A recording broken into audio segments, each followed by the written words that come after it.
السلام عليكم ورحمة الله تعالى وبركاته. مرحبا بكم جميعا في قناتكم نبض المجتمع مع هند. إن شاء الله فيديو اليوم يلقاكم بخير وعلى خير.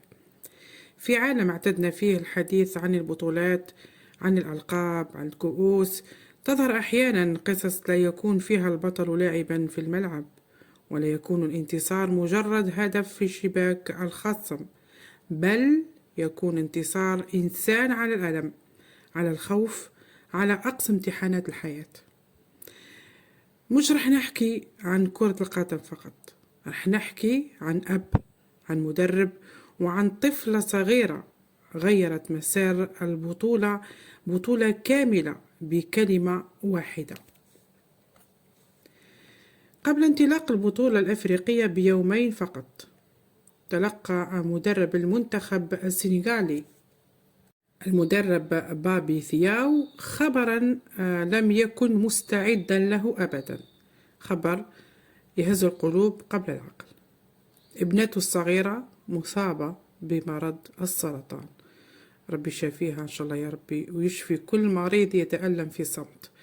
في تلك اللحظة كل شيء توقف، الكأس، البطولة، والمنتخب، وحتى الحلم أصبح بلا معنى أمام وجع الأب وخوفه على فلذة كبده. قال المدرب: كنت أريد تقديم الاستقالة وعدم القدوم إلى المغرب، لم أكن قادرا نفسيا ولا ذهنيا على الاستمرار. كل ما كنت أفكر فيه هو ابنتي. قرار صعب، طبيعي وإنساني. أب يريد أن يكون بجانب ابنته في أصعب معركة في حياتها، لكن هنا حدث الشيء غير متوقع. الطفلة الصغيرة المريضة اللي راهي تواجه السرطان، ربي يشافيها إن شاء الله يا ربي، كانت هي مصدر القوة. قالت له ببساطة: بابا راني حابة الكاس. كلمات قليلة لكنها حلمت أملا، وحملت معه أملا كبير وإرادة وحبا لا يوصف.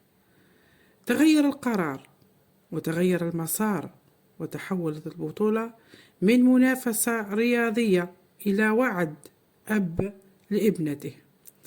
يقول المدرب: أنا هنا من أول يوم من أجلها، هي أغلى ما أملكه في حياتي. هذه البطولة أهديها لها وأتمنى أن تكون سعيدة.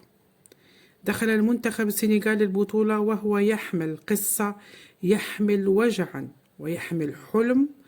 طفلة صغيرة أكبر من كل الملاعب. كل مباراة لم تكن فقط من أجل الفوز، بل من أجل الأمل، من أجل أن تصل الكأس إلى سرير الطفلة تقاوم المرض بابتسامة. مع الإرادة ومع الإصرار ومع توفيق الله تحقق الحلم. السنغال بطلة إفريقيا، لكن الانتصار الحقيقي لم يكن فقط في رفع الكأس، بل في تلك اللحظة التي قال فيها المدرب: أنا عائد إلى السنغال لأحتفل مع ابنتي. طبعا أكيد ابنته كانت حاضرة في الملعب، وكانت هناك عدة صور، وكانت هناك عدة فيديوهات تنشرت على مواقع التواصل الاجتماعي. انتشر الخبر وبكت القلوب قبل العيون، وتحولت القصة إلى رسالة إنسانية هزت العالم. الناس لم تكتفي بالتهنئة، بل رفعت الدعاء، ونحن من منصتنا المتواضعة نرفع الدعاء بالشفاء العاجل للبنت هذيك. اللهم اشفي ابنة المدرب السنغال شفاء لا يغادر سقما. اللهم اجعل هذا الكأس بداية شفاء وليس مجرد فرحة فقط. نسأل الله الشفاء والعافية لكل من هو مصاب بهذا المرض. هذه القصة تذكرنا أنه وراء كل لقب إنسان، وراء كل مدرب أب، وأن أعظم الانتصارات هي تلك التي تصنع بالحب والصبر والإيمان. في نبض مجتمع مع هند نؤمن أن القضايا الإنسانية أقوى من أي بطولة، وأن نبض المجتمع هو نبض القلوب قبل أن يكون نبض الأخبار.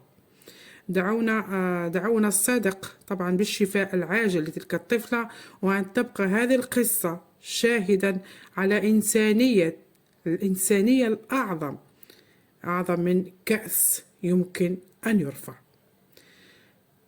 مع السلامة.